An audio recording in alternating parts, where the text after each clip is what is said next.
ketika Allah menciptakan orang tidak suka kita kadang ya Allah salah saya apa kok sampai orang tidak cocok saya. Assalamualaikum warahmatullahi wabarakatuh. Bismillahirrahmanirrahim.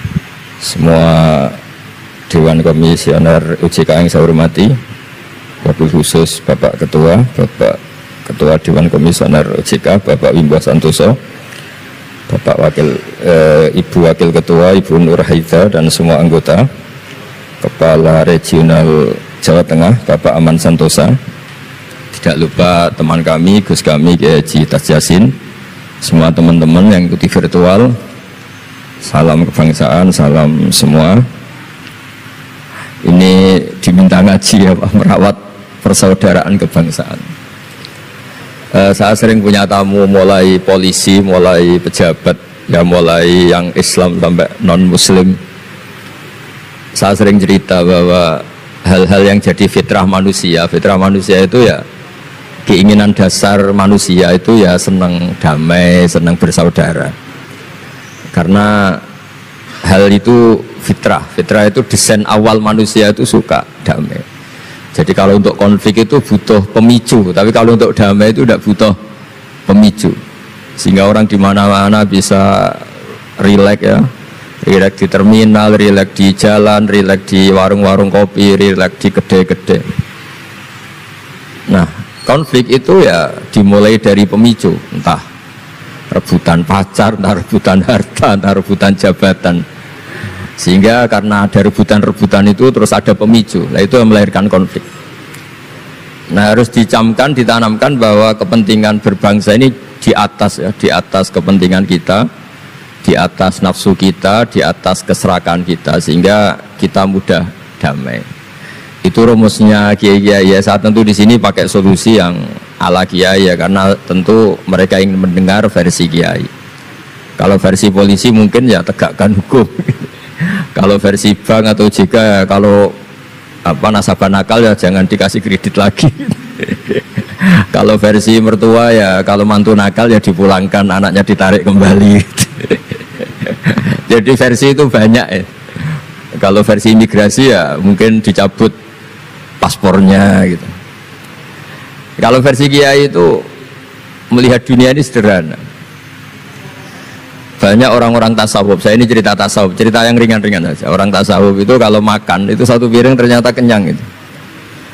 Minum satu gelas ya sudah puas ya. Terus dia cerita, ngapain saya butuh uang banyak, satu piring ya sudah cukup gitu. Kalau tidur gitu ya tidur di satu kamar ya tidur, bangun ya sudah puas. Artinya Anda punya kamar 100 ya tidurnya tetap di satu kamar. Jangan mentang-mentang punya kamar 100 dibagi 5 menitan itu. Karena eman kalau kamar yang lain nganggur gitu. Artinya kalau punya kamar 1 cukup, ngapain ingin punya kamar banyak.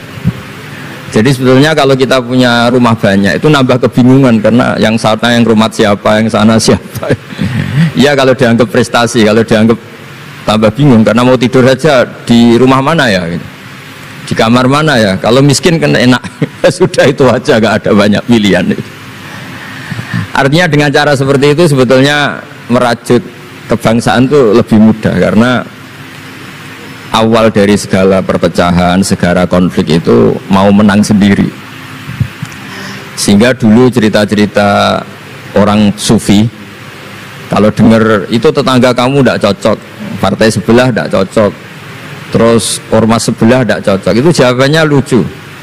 Sebetulnya saya sebagai manusia kalau ada orang tidak cocok itu tersiksa, tapi bagus lah. Kalau tidak cocok itu tidak utang saya, tidak pinjam uang saya, tidak pinjam mobil saya. Sehingga jadi gampang gitu. Artinya jadi gampang itu ya orang yang baik sama kamu ya baik, karena Anda punya mitra, punya teman. Yang sedang nggak seneng kamu juga baik. Di mana-mana orang pinjam uang itu gara-gara seneng, gara-gara cocok. Jadi tidak cocok ya ada berkahnya sendiri. Jadi dengan cara pandang seperti itu hidup itu rileks gitu. Nah, itu kalau teman-teman yang utang itu pasti temennya itu. Ada musuh kamu utang kamu. Jadi musuh ya punya berkah sendiri gitu. Tapi jangan musuh yang sampai nikah menembak, itu nggak berperadaban itu. Suatu saat Imam Syafi'i itu pernah didatangi orang itu, ketemu beliau cium tangan hormat. Setelah di luar ternyata orang itu mencaci maki. Coro Jawa ngerasani tadi kata Pak Bumbah karena orang Solo itu ngerasani. Ketika Imam Syafi'i dilaporin orang itu di depan Anda menghormati, kalau di luar itu ngerasani itu menghina, ngata-ngatain. Jawabnya Imam Syafi'i lucu. Alhamdulillah berarti saya wibawa katanya. Di depan saya tidak berani. Dijawab enteng saja, tidak dijawab serius. Berarti saya wibawa, di depan saya buktinya tidak berani. Nah Islam itu ngajari itu semua. Ngajarin ketika kita disenengin orang banyak itu ya poin atau aset.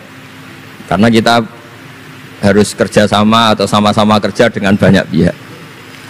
Tapi kalau ada orang lain yang sedang tidak seneng atau tidak cocok, itu juga ada berkahnya sendiri karena dia bisa mandiri. Itu kalau mantu-mantu itu tidak tukaran sama mertuanya, itu tidak mandiri-mandiri.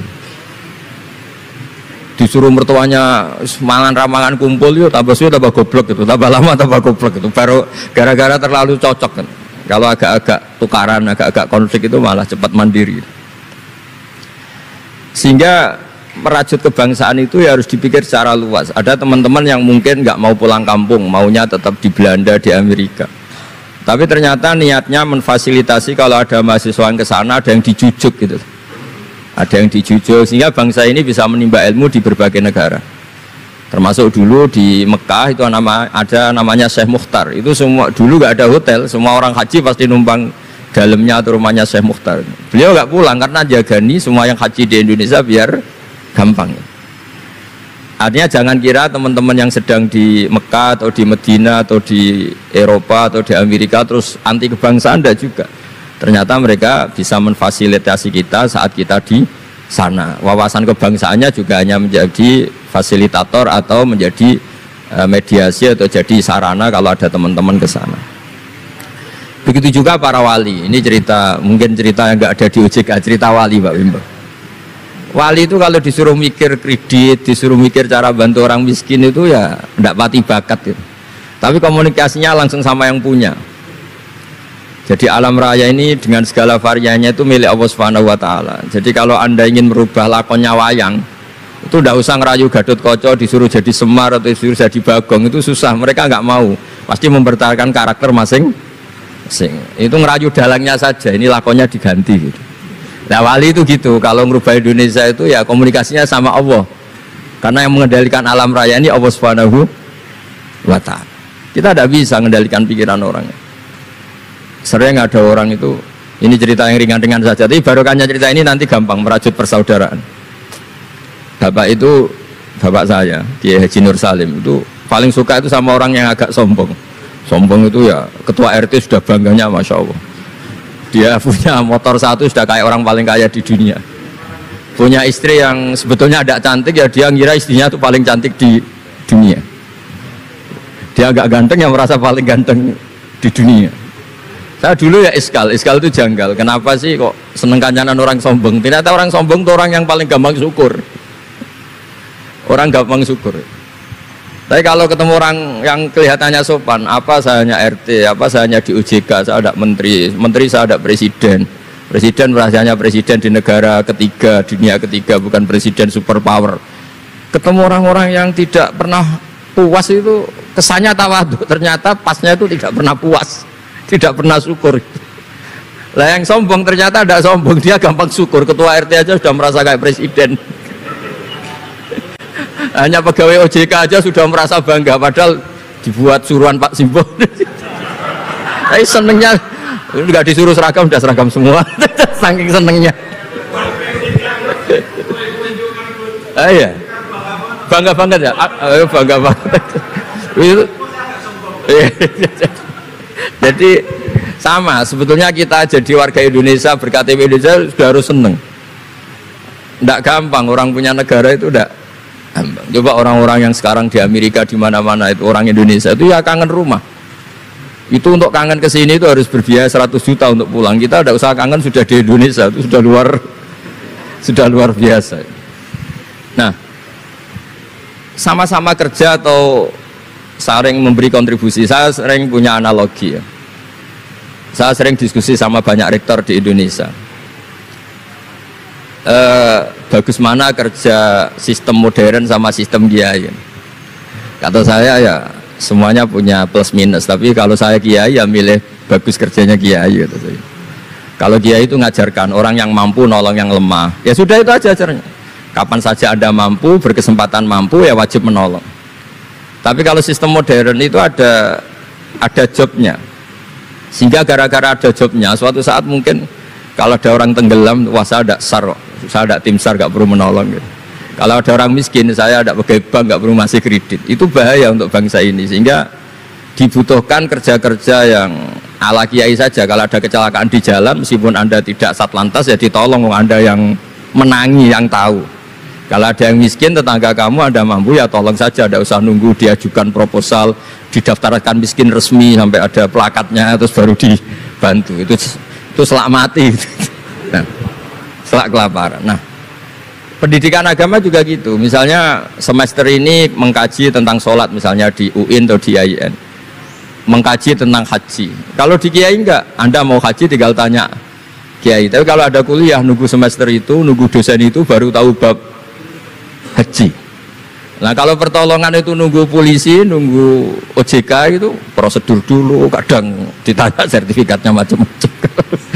Nah di sini pentingnya kerja. Jadi kalau lembaga resmi ini untuk hal-hal yang besar, yang tidak mendesak, yang mengikat.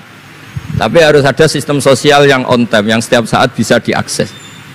Yaitu kebaikan masif, kebaikan yang semua orang itu merasa harus menjaga.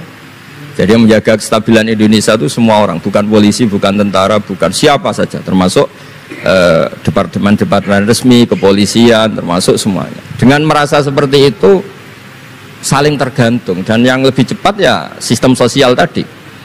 Sehingga kalau sistem sosial itu ada kiai atau ada tokoh agama lain atau ada yang dituakan, itu relatif stabil karena coro Jawa nak tukaran itu sungkan, kalau terlalu konflik itu sungkan.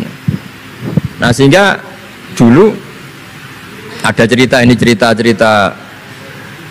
ada seorang perempuan itu ketemu Nabi itu di jalan.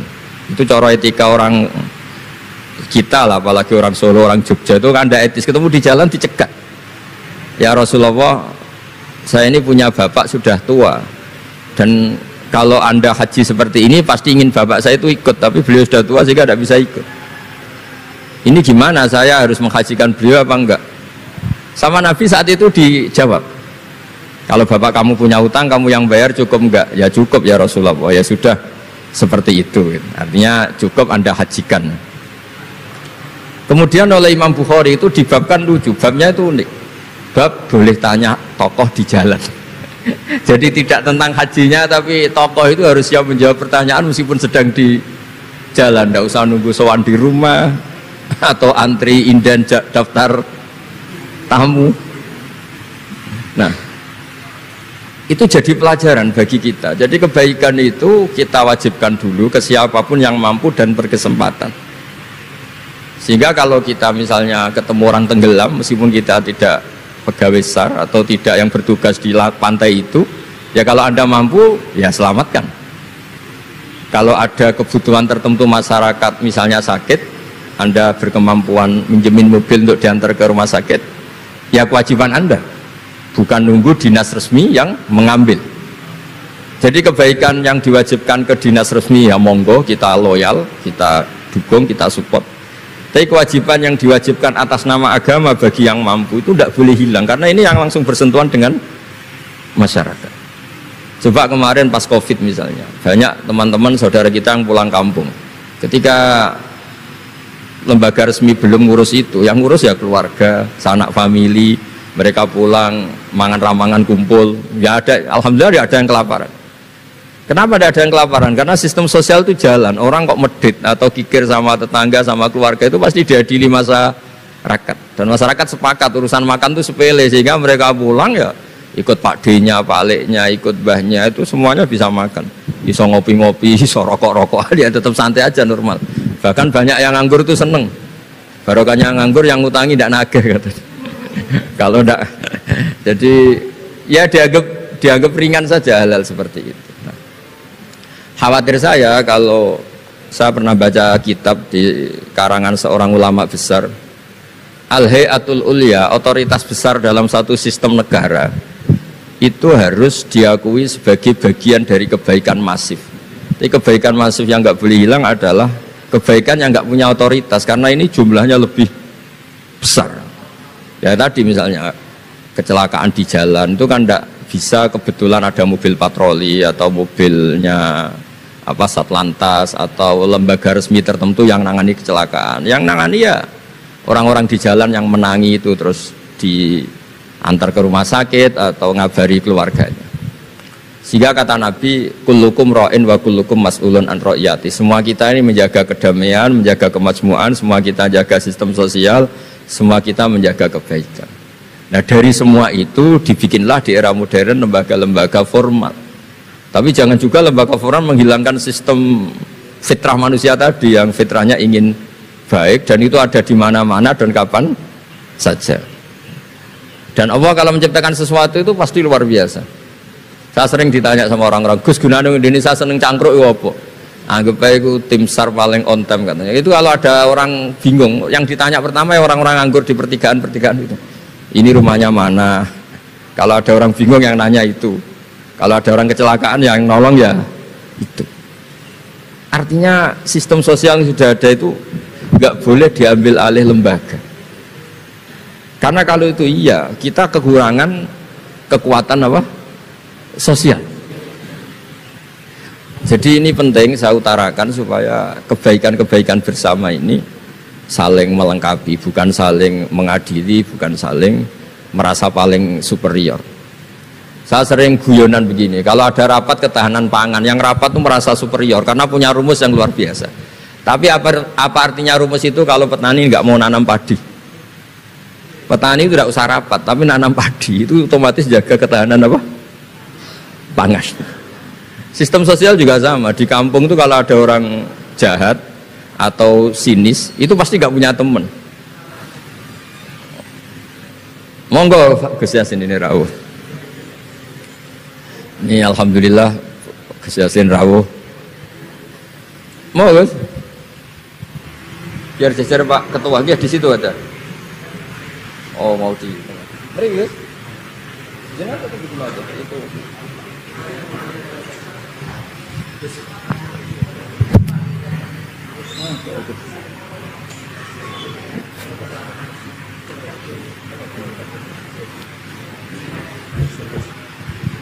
Ya saya teruskan supaya kenapa saya nyampaikan ini, supaya energi sosial kita untuk menjaga kemajmukan, menjaga toleransi itu lebih masif. Di beberapa daerah itu ya banyak masjid jejer gereja di Tuban, di Jakarta, dan ketika buktinya nggak ada apa-apa yaitu simbol perdamaian. Di beberapa daerah ya banyak orang Islam, bosnya itu non muslim, atau sebaliknya non muslim bosnya muslim, atasan juga banyak begitu, atasannya muslim. Itu kan contoh sosial yang sudah masif. Justru karena didiskusikan, diseminarkan itu menjadi kayak kita baru mulai.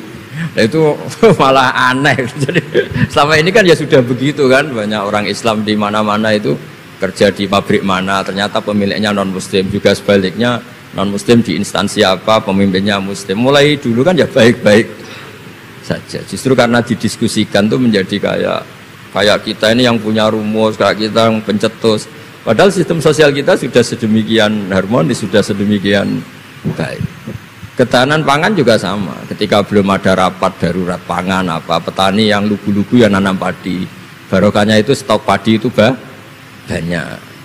Begitu juga mereka melahirkan sistem kerja yang nggak punya ladang, kerja di yang punya ladang, dan kalau itu didolimi atau nggak digaji, ada embargo sosial, terus nggak mau kerja di situ, sehingga yang nggak baik juga akan baik karena dipaksa oleh sistem sosial. Jadi sebelum ditangkap polisi karena tidak baik, itu sudah diadili sosial, gitu, diadili hukum sosial. Nah, hal-hal seperti ini harus jadi perangkat bersama untuk menjaga kebaikan bersama. Makanya saya sering bilang sistem sosial itu segala-galanya.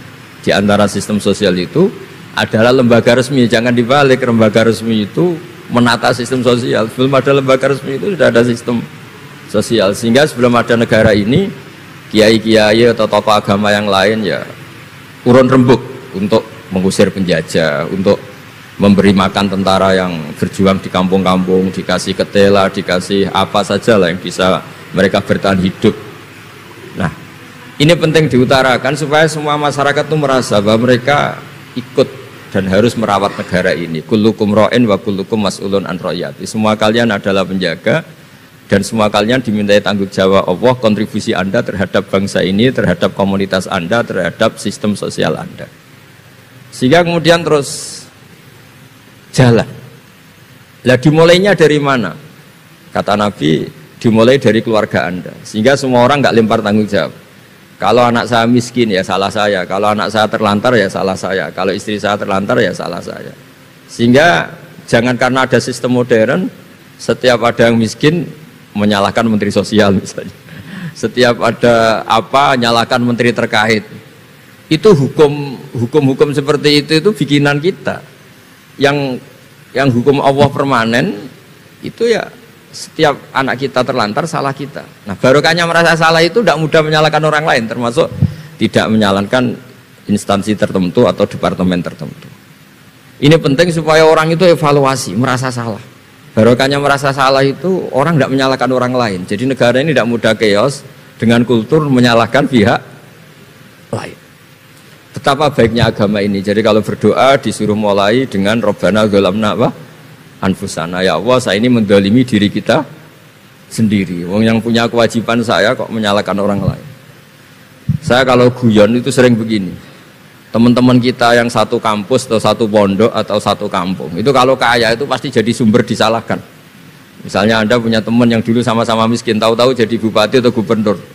Terus itu tarif utang kamu ya dinaikkan. Dulu zaman sama-sama miskin paling pinjam uang hanya 10.000, gara-gara jadi bupati atau gubernur BI misalnya atau ketua OJK utangnya dinaikkan bukan sesuai Anda tapi sesuai jabatan teman kamu.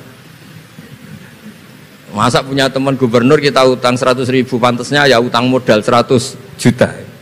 Dan kalau nggak ngutangin, wah katanya teman dekat ternyata nggak mau dipinjemin. Jadi punya kultur menyalahkan orang lain. Dia SDM-nya hanya ketua RT gara-gara punya teman gubernur atau presiden atau apa.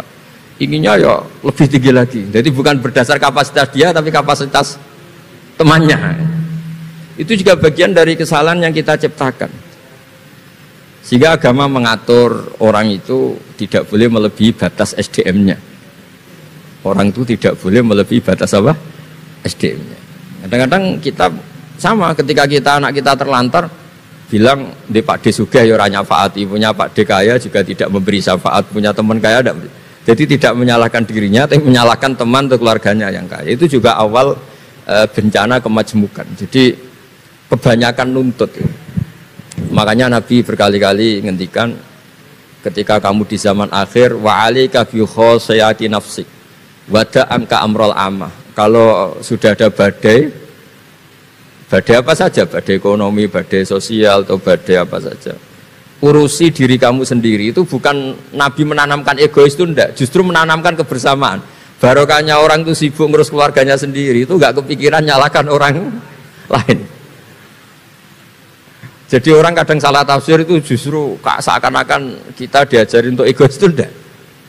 Berkahnya ngurus diri sendiri, ketika kita sudah terurus tidak membebani sama orang lain, dan berkahnya ngurus diri sendiri juga tidak gampang mengkomplain orang lain karena kita merasa punya kewajiban sendiri. Tapi kalau kita ini terlalu modern, orang nggak punya uang ini tanggung jawab Menteri Keuangan, kalau miskin tanggung jawab Menteri Sosial, kalau ada jalan rusak tanggung jawab PU. Oke, secara hukum kenegaraan misalnya mereka berkewajiban tugas itu, tapi kalau itu untuk alasan menyalahkan, semangat kita menyalahkan. Dan agama itu tidak mengajari seperti itu. Agama itu mengajari Rabbana dzalamna anfusana, ya Allah saya ini merasa mendolimi diri sendiri. Nah dengan seperti itu enak cara hukum sosial kayak tadi. Ketika Allah menciptakan orang tidak suka kita kadang ya Allah salah saya apa kok sampai orang tidak cocok saya. Kamu lupa Allah mendesain orang tidak cocok kamu supaya ada utang kamu, tidak ganggu kamu. Barokahnya tidak cocok itu tidak minta uang kamu. Nah itu yang saya ingin ditiru. Jadi perilaku-perilaku ulama-ulama besar kayak Imam Syafi'i itu kalau tadi berkali-kali saya ngomong ya Aba Abdillah, panggilannya Imam Syafi'i ya Aba Abdillah, orang itu tidak cocok kamu. Ya baguslah dia merdekakan saya, dia tidak akan pinjam uang saya, tidak pinjam mobil saya, tidak akan ganggu saya, tidak cocok. Kalau dia hajatan juga tidak ngundang kamu, jadi tidak cocok itu ya barokahnya ya banyak. Nah kenapa banyak kiai tidak dimintai rembukan masyarakat padahal dituakan? Karena kalau semuanya minta rembukan kiai itu disarankan mondok semua. Padahal barokahnya negara ini ya ada yang kuliah, ada yang jadi polisi, ada yang jadi tentara. Kalau rembukan semua sama kiai disarankan mondok semua. Nanti yang jadi polisi siapa, yang jadi dokter siapa. Nah barokahnya kadang-kadang kiai ditinggalkan, nggak diajak rembukan itu ya varian-varian profesi itu banyak. Kiainya juga ada harus tersinggung. Ini katanya nuakan saya, apa-apa diputuskan sendiri, ada usah seperti itu ya biasa aja. Jadi kemajmukan, menjaga kemajmukan itu dimulai dari semua orang merasa berkewajiban menjaga perdamaian ini, menjaga keharmonisan ini. Tentu dimulai dari merasa wajib pada dirinya. Ini penting supaya tidak ingin menyalahkan orang lain atau terbersit menyalahkan orang lain. Terus kedua, bahagia dengan dirinya tadi. Misalnya orang yang paling miskin di Indonesia, itu ternyata tadi saya utarakan, saya punya kitab-kitab tasawuf banyak. Itu lucu-lucu dan jadi gampang hidup itu. Misalnya dia miskin makan satu piring kenyang. Kenapa saya harus korupsi? Kenapa saya harus mencuri? Wong makan satu piring juga sudah kenyang. Terus dia menghitung orang sampai kaya raya itu makannya sampai meninggal, misalnya 60 tahun, jumlahnya sama orang miskin ternyata jumlah yang dimakan yang sama, jumlah yang diminum ya sama. Terus ada pertanyaan, saya pernah digugat juga pas dalam satu acara. Jadi kalau orang kaya ingin apa saja kan kesampaian Gus, ingin beli mobil kesampaian, ingin beli pesawat kesampaian. Saya tanya, ya orang kaya inginnya tidak seperti itu, misalnya inginnya mungkin jadi presiden, inginnya jadi gubernur, kan ada aja nggak kesampaian. Tetap aja ada yang nggak kesampaian. Kadang-kadang wah enak jadi anaknya presiden, anaknya gubernur, apa saja kesampaian. Banyak juga anaknya presiden mungkin ingin anaknya jadi presiden ya nggak kesampaian. Anaknya kiai ingin anaknya jadi kiai ya nggak kesampaian. Mungkin anaknya jenderal, anaknya ingin jadi jenderal. Dan dia nyontohkannya kan, wah kalau jadi orang kaya itu enak, ingin makan di apa saja kesampaian. Masa orang kaya seleranya hanya ingin apa? Makan. Artinya ada saja yang enggak sama. Misalnya orang jadi raja Arab Saudi, ada aja yang enggak kesampaian. Mungkin bayangkannya ya tidak ada yang demo, tidak ada yang komplain, semua anak yang diinginkan putra mahkota jadi ya tidak gampang kesampaian. Nah, kemudian dia berpikir lagi. Saya ulang lagi ya, dia berpikir lagi si orang miskin tadi. Misalnya dia ke hutan atau ke gunung, wah enak jadi bupati, gubernur, apa-apa difasilitasi negara. Terus dia mikir, tapi mereka punya atasan, ditegur atasannya takut, diatur atasannya takut. Kok enak saya nggak punya apa atasannya. Tapi intinya itu bagi saya semua itu harus dikawal oleh hukum. Jadi melakukan perintah Allah itu nikmat. Sehingga Anda misalnya ketua OJK atau gubernur atau wakil gubernur atau kiai, nikmat tertinggi itu karena melakukan perintahnya Allah Subhanahu wa taala. Kita disuruh jaga Indonesia, disuruh jaga keluarga. Kalau nikmatnya itu subjektif sepihak, kita puas kalau ingin seperti yang kita inginkan. Itu enggak akan ada puasnya karena nafsu kita itu kalau guyonan orang-orang tasawuf, kamu dikasih dunia seisinya dan lipatannya, tamak kamu atau keinginan kamu itu tidak akan tercapaikan, tidak akan terpuaskan. Karena manusia itu ya sudah nggak ada batasannya. Makanya kalau guyonnya dulu kan ada orang tirakat, kalau megang apa saja jadi emas. Dia bayangkan jadi kaya, jadi top. Ternyata pertama dia megang saka rumahnya, tiang rumahnya jadi emas. Habis itu megang apa lagi jadi emas. Lama-lama megang nasi jadi emas, megang minum jadi emas. Akhirnya dia nggak bisa makan karena dia ingin semua yang dipegang jadi emas. Pas kecapean megang-megang, dia ingin makan, yang dipegang juga jadi emas. Ya akhirnya kan jadi bingung gitu, karena nggak kesampaian kan. Dia kesampaiannya jadi emas, ternyata kebutuhan dasar dia ingin makan malah tidak kesampaian karena yang dimegang jadi emas. Jadi itu kan contoh. Sejahtera juga sama. Anda bayangkan misalnya Kalau punya mobil, punya uang tabungan, punya apa, semuanya kesampaian enak itu. Semua yang kamu inginkan kesampaian itu enak. Ukuran enak dengan banyak bergantung, dengan tidak banyak bergantung itu ilmiah mana? Misalnya gini, saya ini bahagia cukup dengan makan satu piring. Anda bahagia nunggu punya Alphard, punya uang 1 miliar. Lu menggantungkan kebahagiaan dengan banyak sesuatu yang Anda belum miliki itu sudah satu kebodohan kalau orang tasawuf.